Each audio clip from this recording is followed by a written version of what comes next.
Hello chicos, bienvenidos a mi canal de YouTube, específicamente a la zona misteriosa. Yo soy Alejita y bueno, si te caigo bien, suscríbete y dale like a este video. También me puedes seguir por todas mis redes sociales donde hago like, en TikTok y en mi Instagram. Por allá hablamos, charlamos, qué pasó pana. Bueno, ya, seriamente, vamos a hablar sobre un caso que de verdad a mí me molesta, pero fue en una época pasada, así que Alejandra, no te molestes.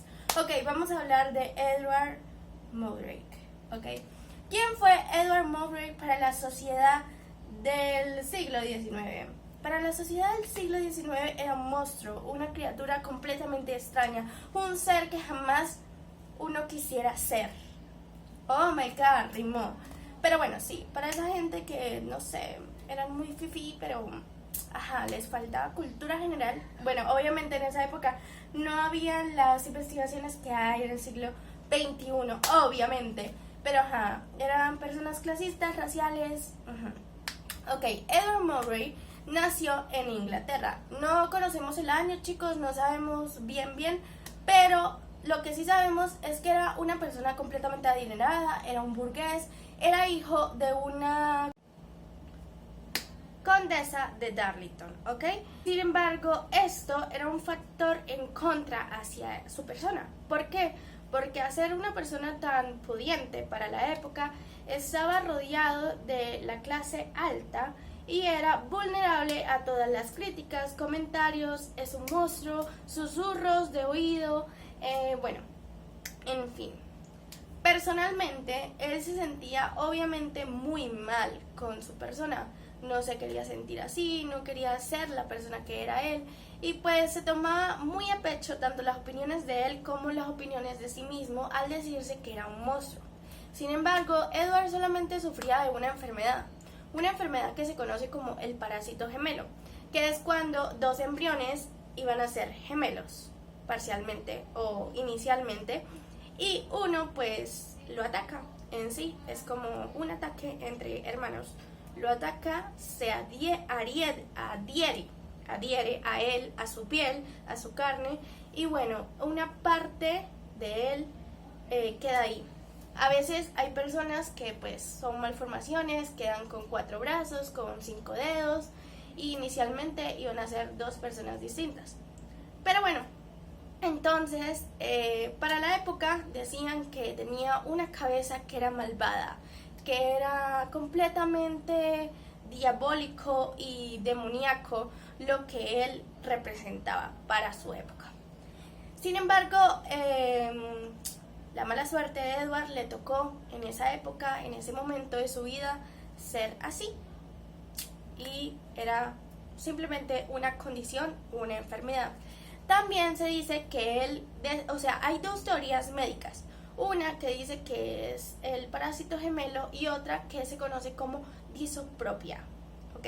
Si no lo digo bien, lo voy a dejar por acá, igual esta era en latín. ¿Ok? ¿Qué significa esta enfermedad? Es una alteración de una proteína llamada HHS, ¿ok? En donde simplemente sale muy alterada. Entonces, debes de tener una boca, tiene 2. Debes de tener 2 ojos, tiene 4, tienes 3. Debes de tener una nariz, tiene 2. Y así. Es una condición en donde esa proteína sale muy alterada de sus niveles y pues provoca estos cambios físicos o estas deformaciones morfológicas craneales. Sin embargo, todos esos comentarios que le decían a Edward les llegaba a su cabeza, a su espacio.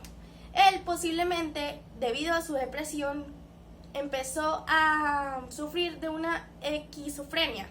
Yo lo digo así porque él dice que su cabeza o su voz, su alter ego, decía que se escuchaban voces, que no lo dejaban dormir en la noche, que él escuchaba como ese gemelo diabólico o esa persona diabólica que estaba detrás de él, le susurraba cosas completamente espantosas, cosas que jamás se deberían de decir si son solamente en el infierno.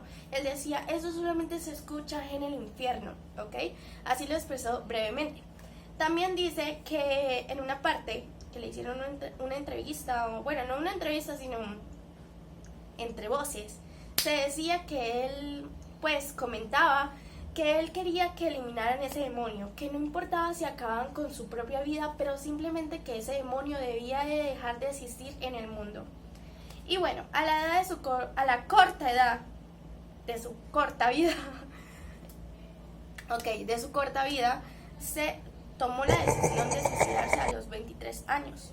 ¿Por qué? Porque él decía que ya no podía, que ya era demasiado la burla de su cabeza, de su propio cuerpo, atacándolo constantemente, riéndose cuando él lloraba, cuando estaba triste, o sonriendo cuando él estaba feliz. Sin embargo, decía que tenía muchas burlas, entre otras cosas, y bueno, decidió cortarse, ya saben qué, en el baño de su casa. Y bueno, así acaba la triste historia de Edward. Sin embargo, a pesar de que ha transcurrido más de 200 años, su historia sigue viva en algunas partes de Inglaterra como un mito, como algo terrorífico, y no debería de ser así, chicos, porque simplemente es una condición médica. ¿Ok? ¿Qué les pareció esta historia terrorífica? Bueno, no tan terrorífica, pero sí misteriosa en esta nueva sede. Así que, chicos, si les gustó, por favor suscríbanse. También síganme en todas mis redes sociales, en mi Instagram, en mi TikTok. Y bueno, goodbye.